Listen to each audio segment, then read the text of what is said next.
Hi everyone who's been following my story. I have my blonde wig on today. Change things up a bit.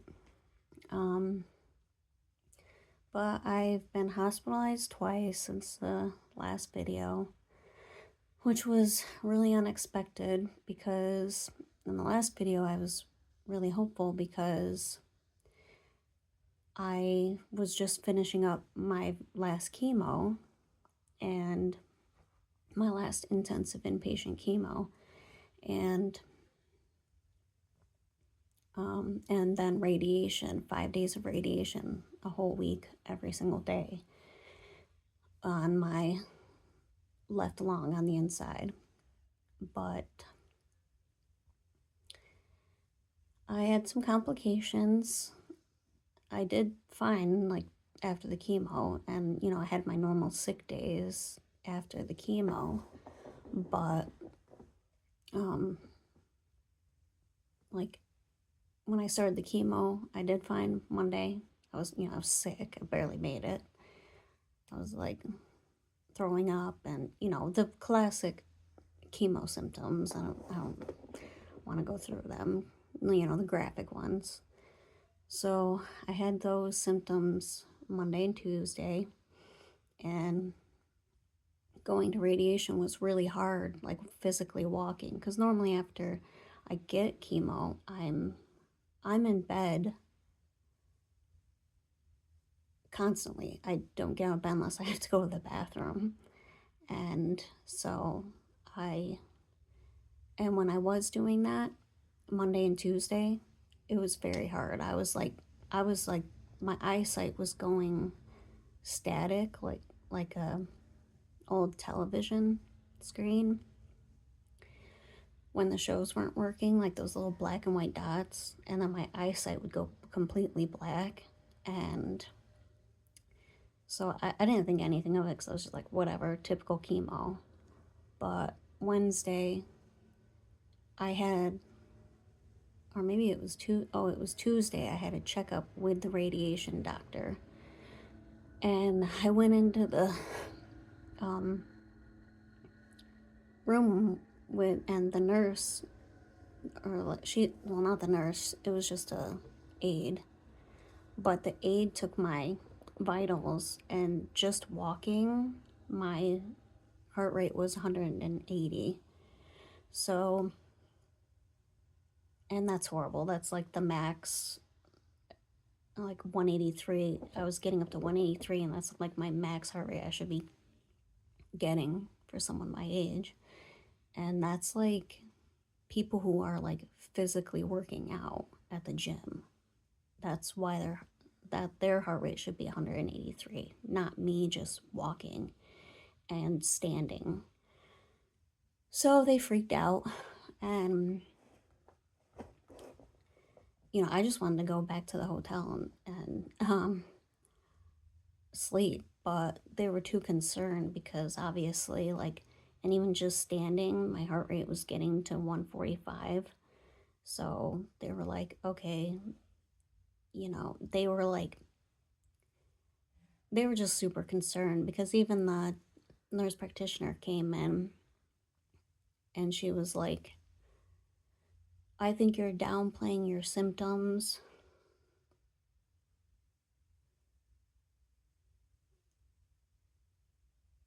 It's okay if they get tough with me. I mean, a lot of the doctors get tough with me and they're just trying to be safe with patients, they don't want anything bad to happen. Like, they were thinking I had a blood clot or what else? I can't remember, I guess, what else, but they were just concerned. They didn't know. They're like, we don't know why your heart rate's getting up that high, because people can have a heart attack or a stroke.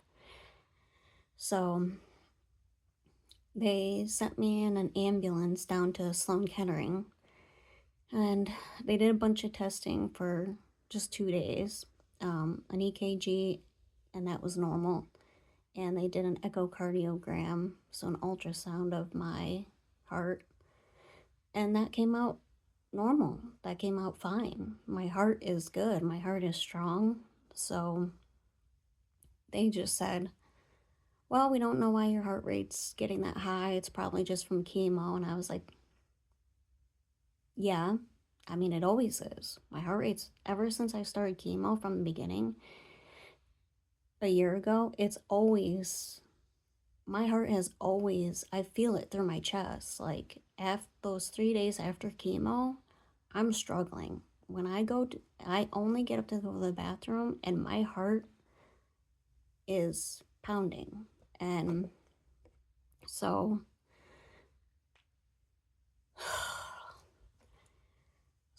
they just said pretty much monitor it and hopefully it gets better, which it has. My mom got me this, um, it's called a Whoop, WHOOP, and it monitors so much stuff. It monitors my heart rate, my sleep, um, yeah, and even asked me questions about like what medications I'm taking for the day and like how I like nutrition and stuff, and it gives me an activity plan. It monitors my strain level, and I mean it has been kind of high still. My heart rate's not 180 anymore. It gets up to 160 if I'm doing like I did the dishes yesterday and it went to 160. But I just lay down. As soon as I lay down, my heart rate goes down to 90, like immediately, as soon as I lay down. So it's like I just race to wherever I'm going. I just get to a bed and lay down or sit on the couch. So me sitting up is pretty good right now. So yeah, I have like shortness of breath, and but that last chemo, that was my 6th cycle of intensive inpatient chemo. So I'm not really surprised like my body's doing so horrible trying to recover.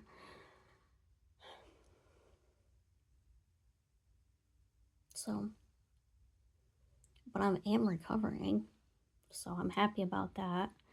Hopefully I still get a break. I don't get a scan until the 17th, April 7th. No, it's April now. May 17th. So May 17th is my next scan. So hopefully, I don't know. Hopefully it's stopped the lung cancer from growing. Hopefully it's dead. But the radiation doctor said like the next scan will still show cancer because it's still in there, even if it's dead.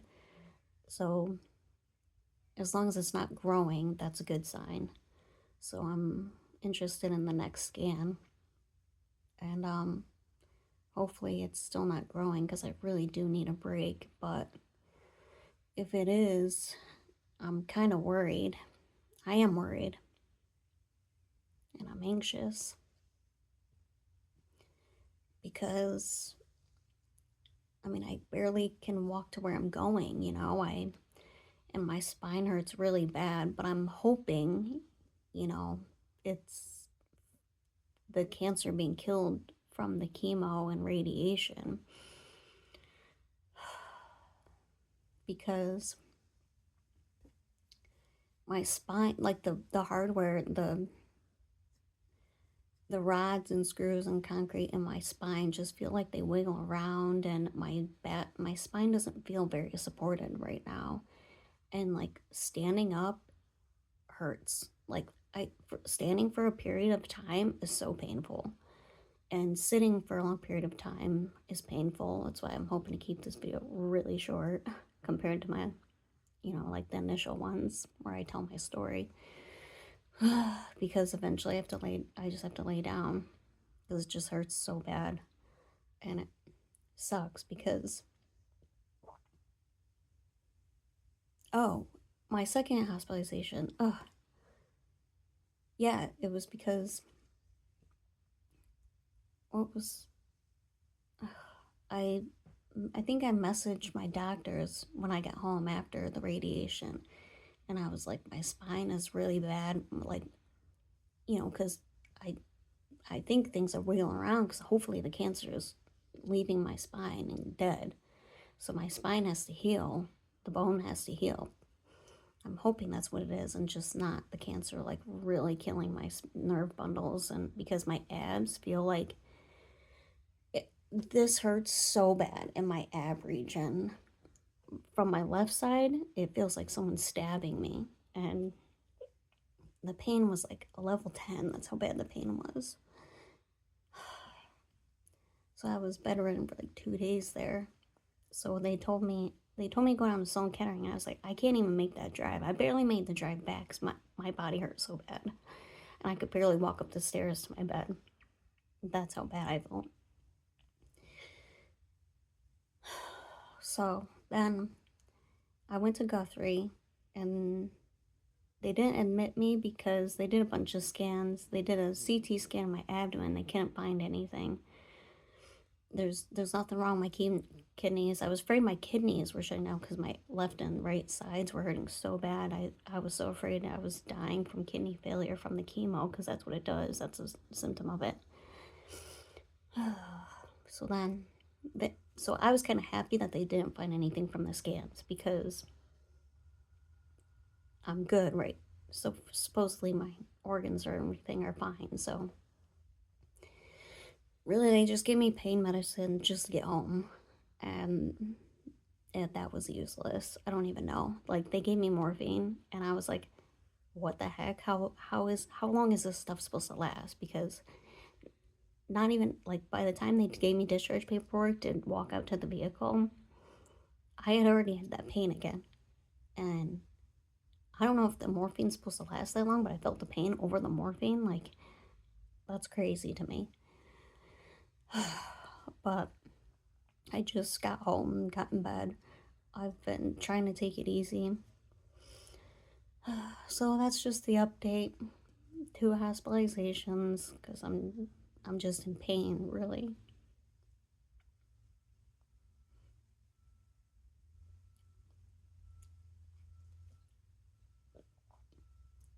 So,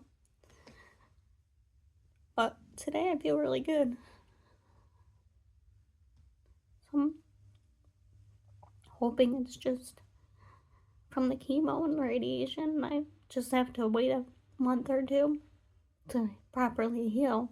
So, yeah. So thanks everybody for checking in on me, and hopefully this was just another bump in the road and I'm getting to hopefully a clinical trial.